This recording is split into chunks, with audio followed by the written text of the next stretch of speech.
Welcome to Be the Voice podcast, brought to you by Voices Magazine, where we are using our voices to shatter the silence.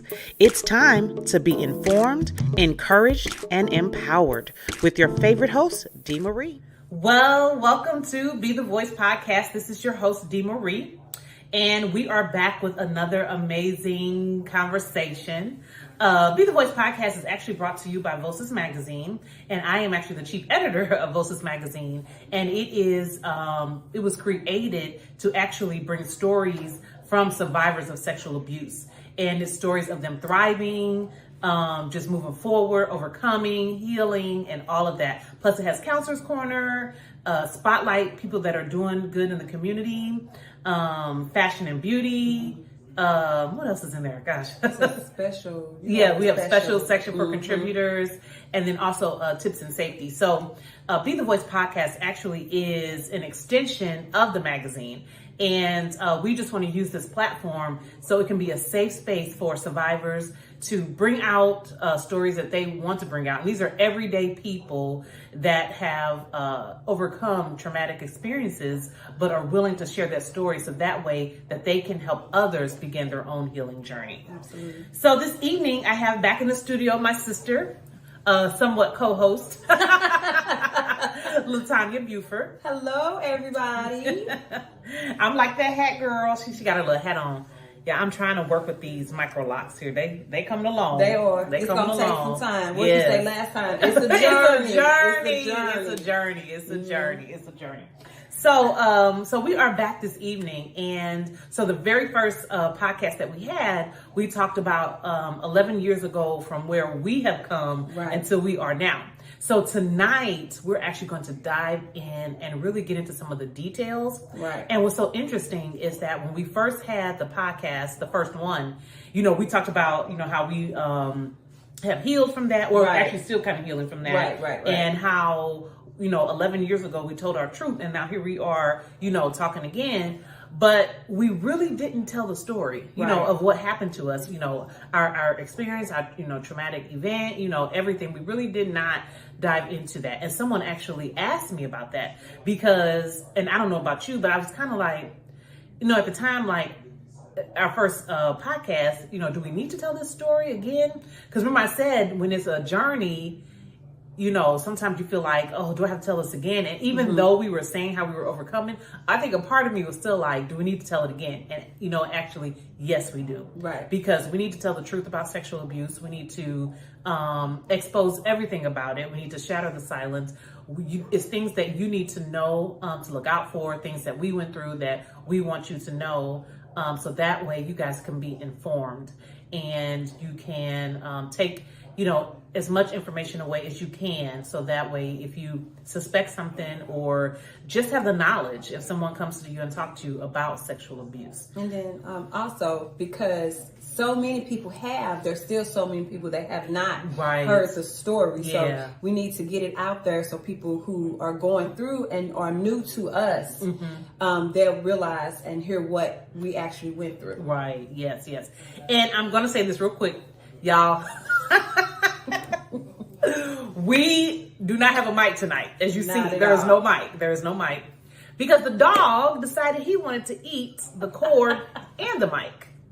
And the new mic hasn't come yet, but you know what? But I just want this to be a lesson to anyone that is trying to start something. And sometimes, you're like, well, I don't have it all together. Baby, just go. Because there are people and things that is waiting for you, waiting for whatever you went through. And you can't let a microphone stop you from telling your truth. What's so funny is I have a group of people that I work with at my job. And every morning I send them a motivational quote. So this morning the quote was, if you wait on, if you're always waiting till you're ready, you'll never get started. So that's the thing. If you always wait just till you're ready, you'll never get started because you'll never be fully ready. Right. Never be fully ready. You just got to go with what you can. That's right. It's going to come and go and fail and flop and do all kinds of stuff. You got to roll with the punches. Exactly. But we're going to move forward tonight, and we're going to discuss, what we went through. Right. Now, so Latonya is actually older than me. So we're a year apart. She's older than me. And even though I'm the one that told the story, she actually remembers a lot more than what I do. Right. Yeah. So I don't know where you want to start with that, or you want to start with me telling, or I don't know. Here, okay. Here, I'll yeah, you started. You know, I fill in. Then, how detailed do we want to be? Well, we won't get too detailed. No, but it's a whole lot of stuff that you don't want to know. Yeah, stuff that you do want to know. Yeah. So we won't get too detailed, but we do want to at least, because there's some things that I think that that you need to know about sexual abuse, and because this is our assignment, it is our duty to tell you the truth. Absolutely. Yes. So just to start off, like we said, 11 years ago, we told the story of us being sexually abused. So unfortunately, at the ages of 3 and 4, my sister and I were sexually abused by a relative. And that is one myth. I think sometimes people don't think that it can be, well, I don't know if it's necessarily a myth, but I think sometimes people, when you think of like sexual assault or rape or anything like that, you automatically think of somebody in the bushes that's going to come out and grab you, and it's a stranger. But the truth is, 90% of the time, it is someone in your circle of trust. Yeah, absolutely. Just that, like you said, it's somebody you know, somebody you're close to. It could be family, it could be a family friend. It's usually somebody that's trusted, that you wouldn't think would do it, and they take advantage of that trust and they impure it. Yeah. And so also too, a lot of times, and this is kind of jumping ahead a little bit, but when it is a trusted person or family member or whoever, now if it's an adult, sometimes they will actually groom, and we'll get into grooming, but they will groom not only the kid, but they'll groom the parents, and we'll dig deeper into that. But that's kind of how sometimes they can get away with it remaining a secret. So unfortunately, like I said, we were 3 and 4 when this happened. Now I know sometimes when people get sexually abused, they say how it happens like all like for years and years and years. Now, and I'll kind of let you start with this.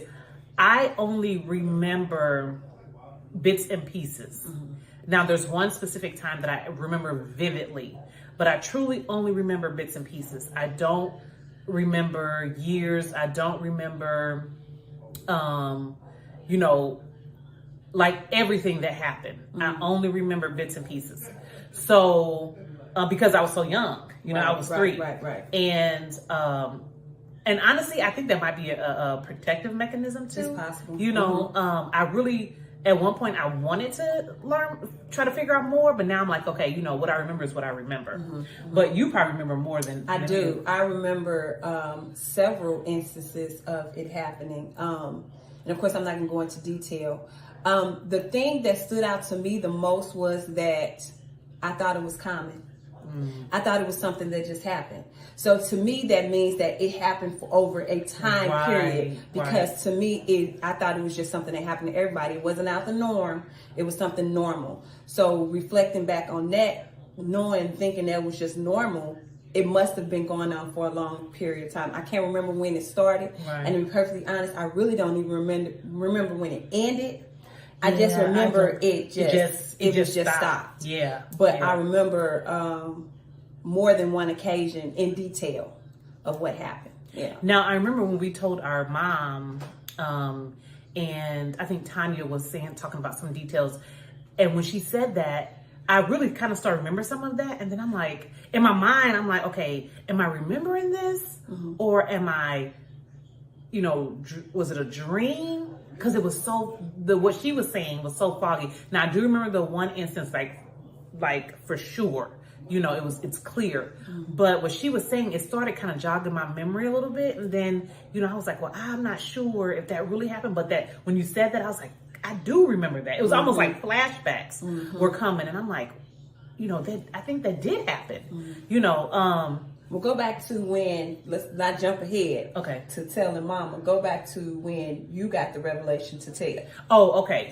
Start yeah. there. So, I'll never forget it, June of 2011, we were at church. Now, we didn't go to the same church, but me and my family, we were at church, and we were doing a walk through the Bible. And that year, we were doing a walk through the Bible at Bible study, and it was a Tuesday night. And I was just sitting there, and this particular night, it was on Tamar and Amnon. And if you don't know the story, Tamar in the Bible was raped by her brother Amnon. And so my pastor, was telling this story. Well, it wasn't a story, but telling going through the Bible, going through the scriptures. And it was 2 Samuel 13. I believe that's what it is. And start talking about how Tamar was raped. Her brother had this, evil love for her, a love that he shouldn't have had. But, well, not love, it was a lust. Yeah, he had a lust for her. And so he kind of pretended that he was ill and tricked her into his room. And actually a friend of his helped him with this plan. And because of that, he ended up raping her. And so when the story came out, I was like sitting there, and literally like in my stomach, it was like, I know it. It was like God was like, it's time to tell. Now, mind you, the service is going on, but I am warring, sitting in the seat. I'm hearing, but I'm not even really listening to what else is going on after that. But God clearly said, it's time. And I was like, in my mind, no, my stomach in knots. I'm like, no, there's no way I'm telling this. No way am I telling this. But it just stayed on me. And I know God was like, it's time. And I'm like, there's no way. So that very next day, Tanya and I, we was riding to work together. For whatever reason, we were riding to work together that day. And I said, well, let's back up a little bit. We never talked about it with each other. No. We always had a sense, it was never a question that it happened to her, but us sit down, have a conversation. The only time I remember, and I don't even know if you remember, is we were sitting in the backseat. We had to be about 5. I think I was 5, you may be 4. We were sitting in the backseat of Mama's car. Remember, she had that old blue Monte Carlo. I never forget. We were sitting in the backseat, and she was driving, and we was on 70. We was driving down 70. And I turned around and I looked at you and I said, I don't want to go over to the house anymore. And you just said no. But we knew what we were talking about, but we never said what we were talking about. And then that was the only conversation we ever had. And that is interesting because I do not remember that. I remember that. I do not remember that. But like, as far as I know, we had never even spoke of it. Like, we really didn't. That was the only time. That was the only conversation. And we understood what I meant, but we never had any other conversation about it. Nope, never said a word. We just went on with life. We weren't bad kids. We didn't have bad grades. So like, if you're thinking that, oh, well, you'll know that something's going on. No, you won't. We were social. We had friends. We had relationships, dating. Like, we were just normal kids. You would have never guessed or even thought that anything had happened with us. And so back to when it was time for me to tell. And so we were in the car together on our way to work, and I said, I don't know how you feel about this. I said, but I think it's time that we tell. But you knew what I was saying. I knew what you were saying, and you never had to say anything else other than it was we already understood what the conversation was about. It was never a question of, do you know what I'm talking about? Do you remember? As soon as you said it, I knew what you meant. Yep. And I was thinking that she's gonna be like, no. And that would have been it, shut down, bam, done. And she said, what'd you say? I said, okay, let's do it. And I was like, let's do it. Like, no way. And so I said, okay. We still did not say. So I guess the goal really was, like, honestly, after that moment, who were we planning to tell? I don't think we even had an idea. No. Here's the thing. You brought it up, so I'm leaving it all on you. You said, let's tell. I say, well, she must have a plan. I had no plan. So I would say, okay. No plan whatsoever. All I know is I just knew I had to tell. Who I was going to tell, I had no clue. I just know that it was time to tell. I think I told some friends at that. I had already been telling a couple friends. Yeah, I had told no one. Like, no one. So even, because past that, months went by. we didn't really talk about it after that. No. Months went by, but it was eating at me, and I'm like, I know. And I think I even said little hints on Facebook. I would say little things like, you know, I know I need to tell something, you know, blah, blah, blah, blah, stuff like that. But never, we didn't say anything after that. No. So I think we told some friends. As it got closer to Thanksgiving, I think we had planned. No. When we got to Thanksgiving, we told Belinda.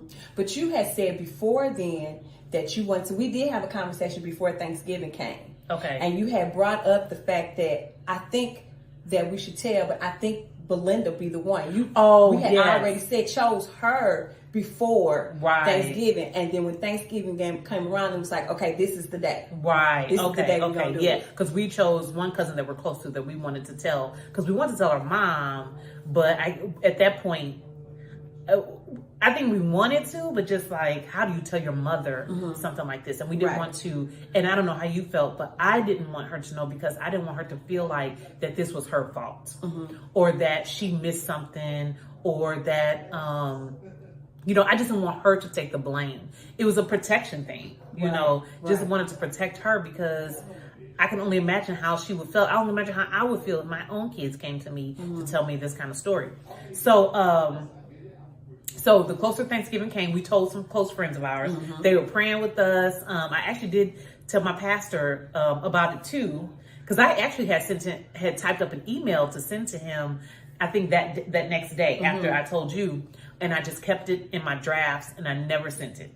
So eventually, I did tell him before we told our cousin. I did tell him, and we told some friends. They were praying for us. But I think they were praying for us before we were telling Mama. I'm sorry, y'all. We trying to remember all of this, how it happened. But just, okay, so just to move forward. So we told some friends, and when Thanksgiving came, we knew that we were going to tell our cousin. So we brought her in the room and kind of told her, you know, and even though we told her, I was still like scared, like, oh my gosh, should I even be saying this? And the good thing is that she immediately believed us. It wasn't even a question. It wasn't even a question. It wasn't a question. She believed us and has been in our corner ever since. And then the fun thing, immediately she said, well, you got to tell your mom. And we immediately said, no. We are not doing that. No. We told you that's enough. Yeah. But she was like, and the thing that stuck with me from that conversation I know what you're going to say. Is immediately she said, why are you all acting like you're still 3 and 4? Yes. Every time I think about that, stuck with me because the thing is, we still was in that trauma. We were in that trauma. Because emotionally, we were still 3 and 4 years old. Yes. We got stuck in that place. Yeah, I'll never forget her saying that because she stopped and looked at us. She said, why are you all acting like you're 3 and 4? She sure did. Well, I don't know if she said 3 and 4, but she said, you know, young. But we, like you said, emotionally, and at that very moment, we were 3 and 4. Absolutely right. I will never forget that. Like I never forget it too. Because I was thinking, like, it was like a light bulb. Exactly. It was like wow. Oh my gosh. You don't realize that you get stuck in trauma until you have to face it. Yes. And that's the thing. And we never even realized that emotionally, that's what we've been emotionally children since that moment. And we had no clue. So she was like, well, you all need to tell your mother. And we were like, no way. No way. And she was like, no, you have to. And we were like, no way.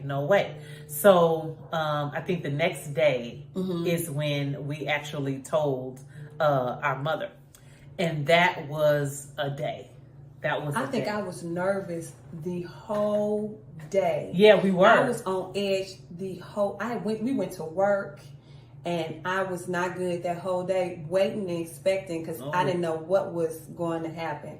My nerves was on edge, just like the hair all over my body was just standing up. I was a wreck that whole day, anticipating what we was getting ready to do and knowing what we had to do. It was emotionally completely draining for me. We were actually, I don't know if you remember this, we were over Dawn's house. Do you remember that? No, I don't. We were over her, I think we were over her house, I'm pretty sure. And we were so nervous.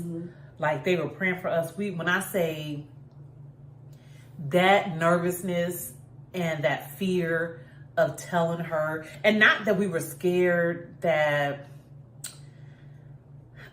I mean, I don't know if the fear was just of her knowing. It wasn't scared like she would be mad at us or anything like that. No. I think it was just like we have been holding this and hiding it and been in silence for over 30 years. Right. Absolutely. We were 34. I think I was 34. That was 11 years ago. So it had to be, I was 38 because I'm 49 now. So it was about 38.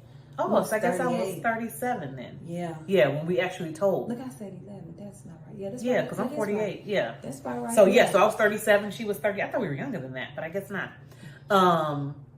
And we had held this for over 30 years. Right. So now we were about to, like once you do it, there was no going back. It wasn't. Well, after we told our cousin, there was no going back. No. But she now, wasn't gonna let us go back. Yeah.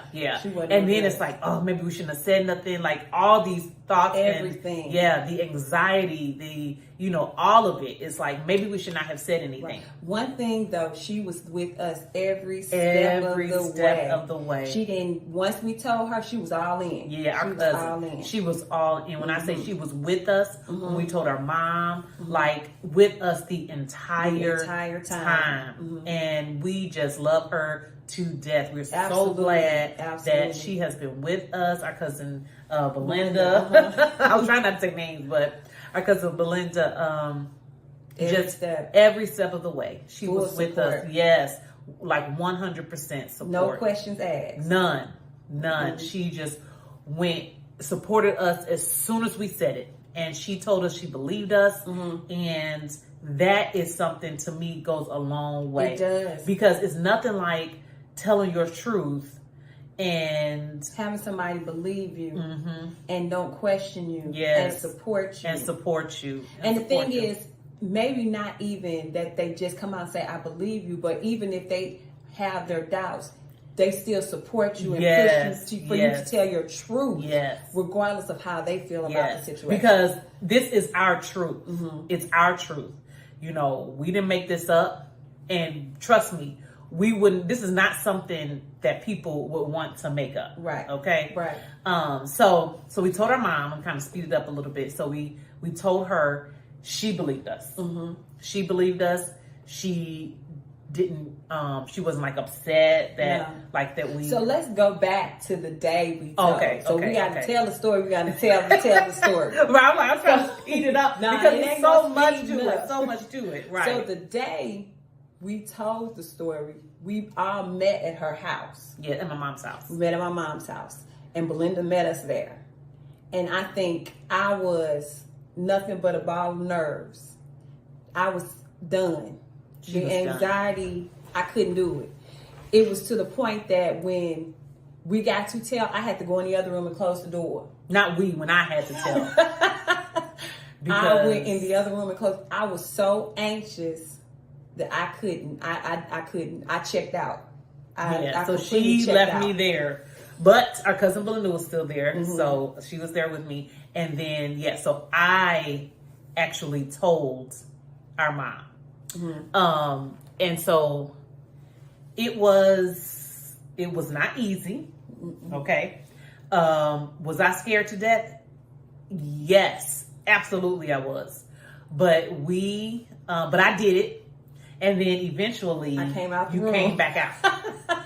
She came back out. Now, I will say this.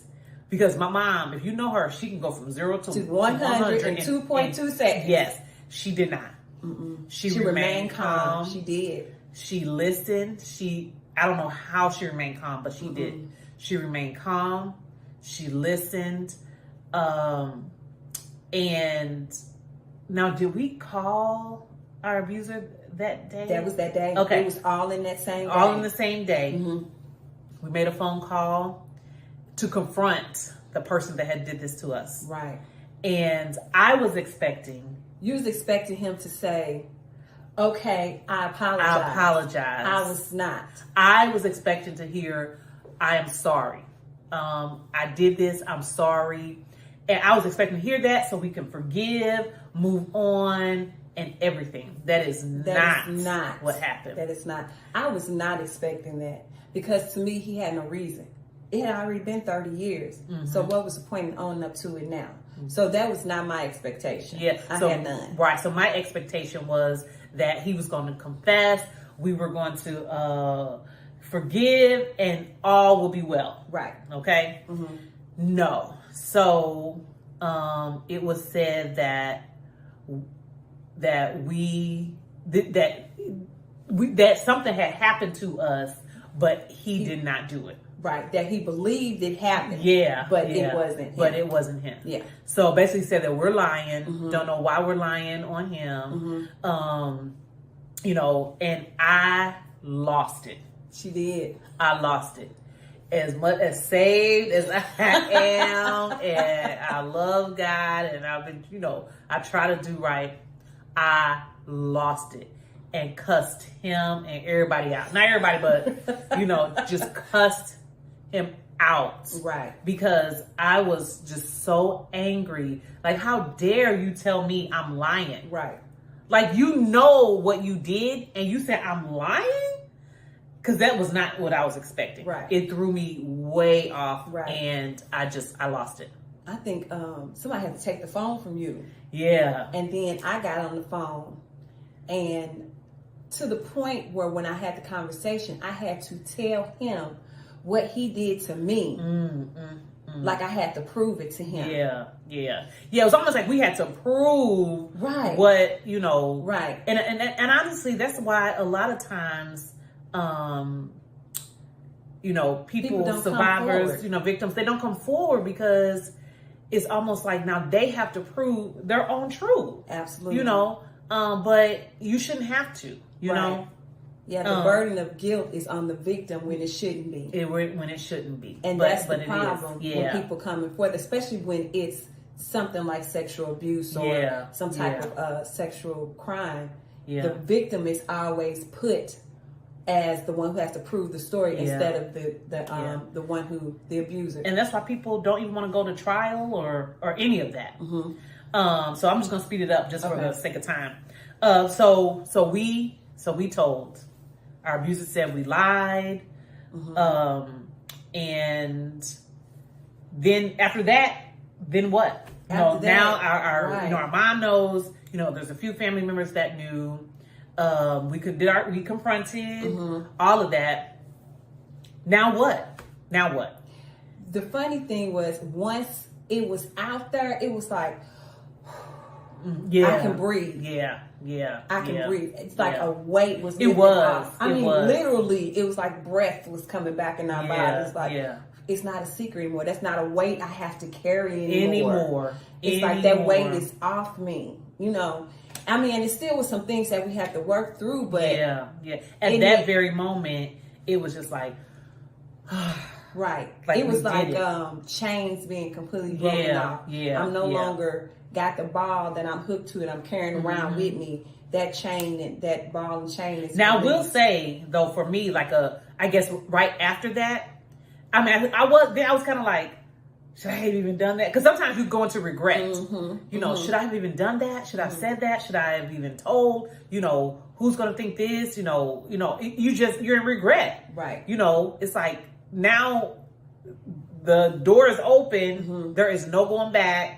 What is about to happen. And so what I realized, and you probably did too, people that, that we knew or just, people in general started raising their hands. Right. Like, hey, this happened to me too. And I was like, wow. Because at that moment, I didn't know that, people, we knew we had, been sexually abused, but we didn't know that people in had our been. Circle, in our immediate circle. We didn't know. Had no and clue. So, and then it was like, okay, what do we do with this information? And, we started organization and, so much started coming out about sexual abuse and just like in the news and, then the Me Too happened and it was so much, but I really believe truly that God had, spoke to me about this because he, of course, he can see ahead, and he knew that the things were coming up. And I think there's a lot of people that needed to be free, because honestly, like even we talk about our walk. When we go to the walk, I didn't know all those people, but these were people that were carrying in this burden, right, this trauma for years, and for them to come forward and say, you know what, I have the same experience. Right. This happened to me. Now they are able to begin their own healing journey. Right. Absolutely. For me, it was like you say, immediately afterwards, you feel free, but then it's like you talk to yourself and you over criticize. And then for me, it was like, what is everybody going to think? I didn't put all this secret out there, and it makes you feel dirty. Mm-hmm. And so now I can no longer hide the dirty spots. Okay. Because, and the shame of it all. Yeah. But then, like you said, I realized people that I know for years came to me and say, I didn't know that happened to you. It happened to me too. Right. And I was like, wow, I didn't know. And it's amazing because now people are like, you gave me the strength to speak up. And I'm like, well, that wasn't my intention. Right, was not at all. The intention was to free myself. But you don't realize when you free you always free somebody else along with you. Yep. And so that was the amazing thing. Yeah. And then, like you said, once it's out there and you put your name dotted on the I, it's like everybody is looking at you. So it was like TV and the news and the radio and it's just like a domino effect. Yep. And then you was doing speaking at different churches and and all that. It just opened up this door. Right. And then I truly we God graced us to walk through it, because I just don't know how I did. But also I didn't want to feel pity. I didn't want anyone to look at me with pity, like, oh girl, I'm so sorry. I didn't want that vulnerability like that. I just, okay, yeah, but you don't have to pity me because I'm okay. Right. I'm truly am okay. Now, did we have to go through therapy? Yes. Even the support groups that we were doing, it was for me too. It wasn't just for the people in the support group, it was for all of us, so we begin that journey and begin that healing, Absolutely. Which is needed. You need that support. You do. You need those groups. You do. Seek those groups out. It's okay to go to therapy. It is. It's needed, because when you heal, now your whole family can heal. Absolutely. It's like you give people the permission to heal as well. So you don't want to not do it. You want to move forward into that journey. Right. It's freeing for you. And then, the thing about it is you never want to be the picture of sexual abuse. Right. I don't want to be that picture, because soon as they see sexual abuse, it's like, it's a taboo, but the thing is, I'm okay with being that, because I'm not the bad part of sexual abuse. Right. I'm the surviving part. Yeah. And so I need people to understand that I survived and you can too. Yes. And that's what it's all about. Yep. Letting other people know that what I've been through is not who I am. Yeah. That's just a portion of it. And because I passed that trauma, now you can see me in the other side. On the other side, it. Because going through it before my personality has changed so much from before to now. You can see before and after. My personality, I'm more outgoing. Yeah. I was very quiet and shy and kept to myself, but now I'm more outgoing. I'm talk more, even though I don't necessarily think I talk a lot. I've always been a talker. But I have not.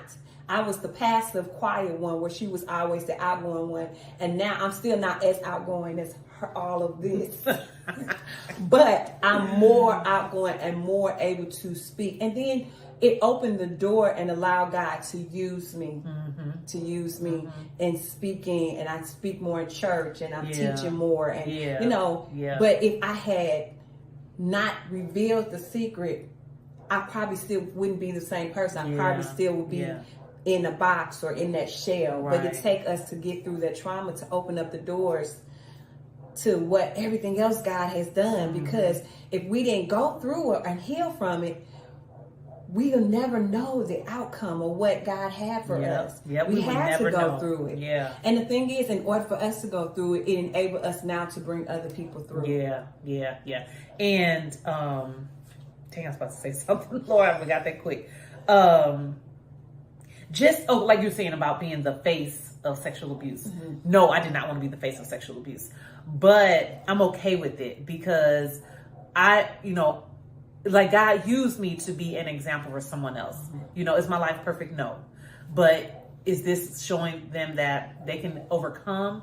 Yes. And that is my hope for anybody that has been abused. And I'm gonna go back to the statistics. 1 out of every 3 girls and 1 out of every 5 boys will be sexually abused before they reach the age of 18. And again, that is only the ones that tell. So we don't know the true numbers. We don't. Is it hard to come forward? Yes. Absolutely. Yes, it is. Absolutely. It is. Is it freeing? Yes. Now, I'm going to say this too. Our outcome was that we were believed by our mother, our family. Now, is that going to happen with everybody? No.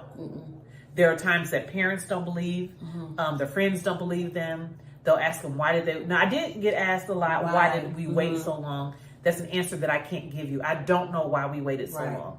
It's just that it's such, I think because it's such an intimate trauma, you just don't tell,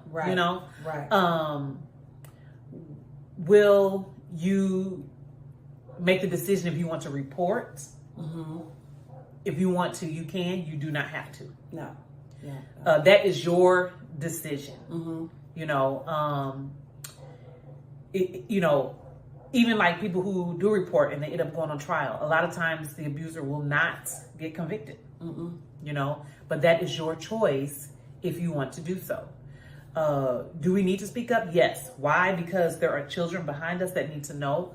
And unfortunately, in the Black community, what goes on in the house stays in the house, and we need to get rid of that, because if Uncle Joe, or Uncle John, whoever, I'm just using names, was out here molesting half the kids in the family, and they don't tell, it's just going to continue. Absolutely. So, it's up to us to be honest and to tell. And I do understand why you don't. I totally understand. But it would be better if we do, so we can stop, what is happening. Because unfortunately, it's not stopping. It starts with conversation. Yeah. We need to start having the hard conversations. The hard conversations. And I know, especially with our children. And I know that we, as parents, want to protect them. But we have to have those conversations with them. Because we have to make them understand that you have to be aware of your surroundings. You have to be aware of what's good, what's bad. And then they have to be in a safe space so they feel safe to tell. And in order for them to feel safe to tell, we have to talk to them. The kids nowadays are smarter than we give them credit for. And they know a lot. They know a lot more. Everything is on the internet. Everything is on the TV. So what are you holding back for? They see it anyway. They hear it at school anyway. It's better for you to have the conversation with them than they have it at school with their friends, or and then get into a situation. It is better, and allowing them that space for, like you said, that they can come and talk to you. Because we need to listen to our kids too, and to kind of give you some more, I guess, tips or kind of what to look for. I don't know if there's really signs to look for, but I can kind of give you a few things. How do I know if my child is being sexually abused? I would say begin with a conversation. Be honest about their body parts. Don't sugarcoat, but begin that, and not a conversation where you're yelling at them. Did something happen to you? Just start talking to them. Just a conversation. If you notice like their attitude is changing, if their grades are changing, if their eating habits have changed. You know your children, and if you notice changes in them, don't just overlook it and say, "Oh, they just going through something." Have a conversation, talk to them. Kids don't want to just start acting up. Obviously there's something going on, and just ask them. It may be something else, but you want to know and listen. We have a hard time, especially us as Black mothers. Come on, we do not listen to our children. We think we know what's best. And in some cases we may do. We do, yeah. But we have to allow them to speak to us without us yelling at them, without us contradicting them, and just be quiet and listen. Yeah. Because you have to allow them that opportunity to feel safe to tell you whatever it is. Yeah. Yeah. So you just listen and just be quiet. Yeah. Because we have a hard time doing that. Yeah. Yeah, we do. But yeah, have those hard conversations. It starts at home. It starts at home. It really does. It starts at home. And honestly, and even them having someone that they can tell. So if they can't tell you, you know, preferably there is someone in their family that they're close to, that they feel comfortable that they can talk to. Right. Now, if you're an adult and you have not told and you want to, my suggestion is to find a safe place, you know, whether it be definitely someone you trust. It could be a friend, family, somebody at your church, somebody at your job, somebody, your therapist, somebody that you trust that you want to share this with. Absolutely. And if you don't know, you know, pray about it. You know, ask God, who can I talk to that is a safe place to go? Right. You know, and there are hotlines that you can call. There's BHR, Behavioral Health Response. You know, you can contact them. There is RAINN, RAINN. You know, you can look up rainn.org. You can contact them, and they're open 24/7. These are things that you can use resources to kind of help navigate you through that healing process and begin and start that. Because let me tell you, there is freedom on the other side. It is. It really is. There is victory on the other side. Absolutely. There's new life on the other side. Absolutely. Like there's so much. There's so much that's waiting on you. That's waiting on you to just break free of this thing that's holding you. Yeah. And like you said, with all the organizations and the talking, if you can't talk right now, start journaling. Yes. People don't realize how much that helps. Yeah. It starts with just writing it down. And then realize that your feelings are valid. Yeah. How you feel is valid. It's valid. It's your It is truth. valid. And it's nothing wrong. Nobody can tell you how you're supposed to feel, how you should feel. How you feel is valid. If you're angry, that's okay. That's okay. It's okay to be angry. It's okay to be sad. It's okay to cry. Whatever way, however you need to do it, you have to release that. You have to. Yeah. So if there's nobody that you can talk to, start writing it down. Yeah, yeah. Write That's it down. good. That's good. Yeah, writing is always good. I think I journaled like I guess the first year or so when we went through this. Kind of just journaled what we were doing and who we talked to and you know all of that.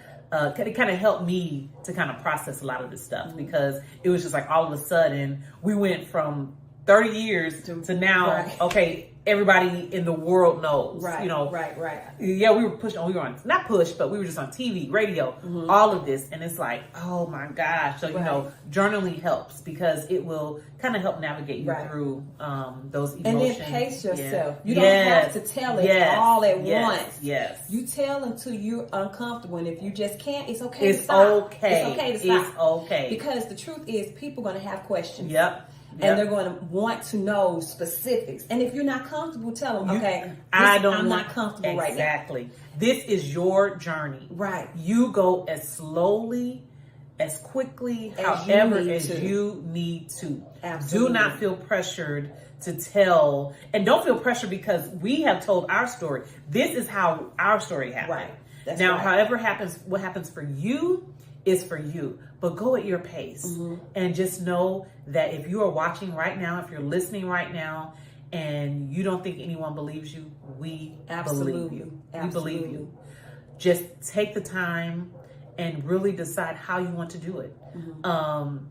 If it's so overwhelming, I definitely would suggest finding a therapist or a counselor. Right, yeah. The YWCA is a perfect place to start. They offer, I think they might have free counseling if I'm not mistaken. But contact the YWCA Sexual Assault Center. They can help you there. There are definitely resources. Your EAP at work. Yes, People don't take advantage of it, but their jobs now offer therapy. Yeah. Look into it. Your insurance offers it, and they have therapists that take care of this type of issue. Yeah. Take advantage of what your job offers. Definitely. They have those benefits Definitely. just in place for that. Yeah. So, that is pretty much, I guess, kind of sums up. I don't know if there's anything else that you want to talk about as far as. I want you to talk about moving forward. Oh, yes. Because yes. Find a support group. Yes. And then if you need somebody to talk to, moving forward has a number that you can call. That way you can reach out to one of us, mostly her. But we are available through moving forward to speak, to help point you in the right direction. Yes. Because there's a lot of information right here. So you can contact us through Moving Forward Ministry. Yeah. So back in 2012, we started Moving Forward Ministries, which is now Moving Forward Healing Center. And it was just support. It was support groups that we offered for people that were looking for a place to come and to share and to talk.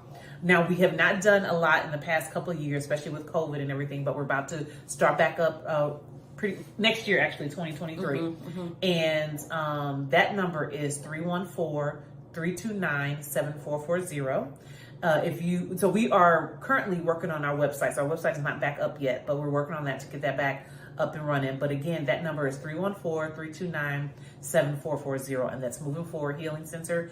And we can give you resources. We'll let you know when our support groups are starting back up. So that way, take advantage of those resources. Right. Because you want to be able to start this journey. Right. You know, we're rooting for you. Absolutely. We are praying for you. Right. We love you. And we just really want, because the good thing is, and I know you probably can attest, is like, you know, a lot of times we say, what is my purpose? What's my purpose? Now this is my assignment. But it's like, once I did that, it was like a lot of things started opening up because I was not bound anymore. Right. I was Absolutely. free to move forward, Move Forward Ministry, to move forward and to walk into what God has called me to walk in. Yeah. Absolutely. Yeah. And I agree. This has totally freed me up to do what it is that God has asked me to do. And I'm doing more teaching and a little more speaking. Yeah. And, you know, so, but I just can't imagine what I would have been if I hadn't released it. Right. I would not have been the same person that you see before me now. Yes, yes, and that is true.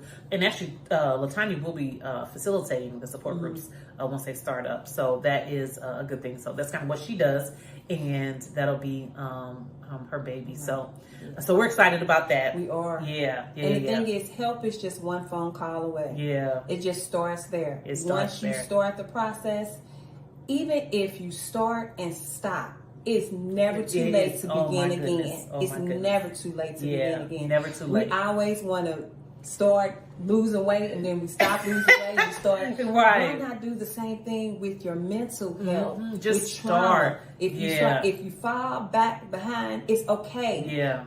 You're not done. It's not over. Just pick up the phone and Now, start one thing again. my therapist said to me is there's always room for adjustments. Absolutely. And when she said that, that freed me because, you know, I had a list of everything that I want to get done. And she was just like, remember, there's always room for adjustments. Absolutely. And I was like, oh, she is so right. There is, you know, that was freeing for me because it's like, you know, my mind, I got to get this all done now. And she's like, no, take your time.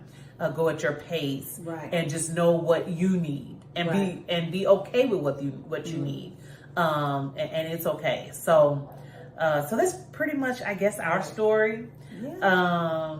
You know, we just really wanted to share that for those that didn't know it. And also to let you know that, again, there is healing and there is freedom and there is joy and there is peace.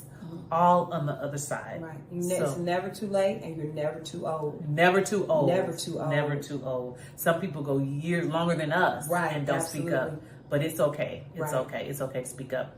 So again, you guys, thank you so much.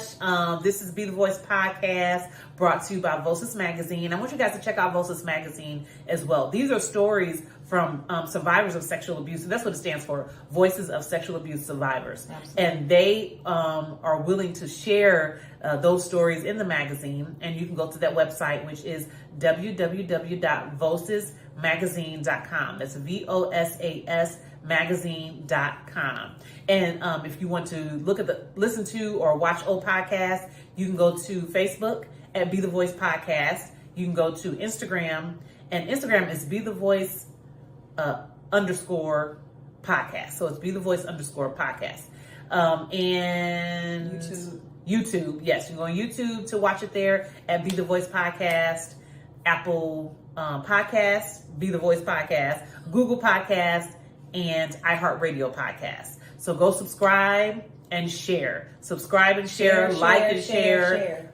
So we just really, want this to get out to everybody. Mm-hmm. And again, if this broadcast has been triggering for you, please seek therapy. Absolutely. Please seek therapy. Yes. And I'll make sure I'll put that disclaimer on the podcast as well. Right. Again, thank you all so much for always supporting. We just will continue to pray for you. We pray that you get the healing that you need. Yes. We pray that if you're a supporter, that you know what to say, how to support. Just look up ways to support survivors, Yes. and just be there for them. But the biggest thing is just listen. And sometimes they just want someone to listen, not necessarily feedback. They just want just a listen. listening ear. Yeah. So again, I am Dee Marie, your host. I am Latonya Buford. So thank you guys so much for listening, and I hope you enjoy the rest of your day. And we will be back again next Saturday. We have some amazing conversations coming for you. Yes, Again, it's so not always excited. sexual abuse, but we have some great things coming. So just continue to stay tuned, and we will see you when we see you. All right. Thank you. Bye. All right, guys. We will talk to you later. Bye.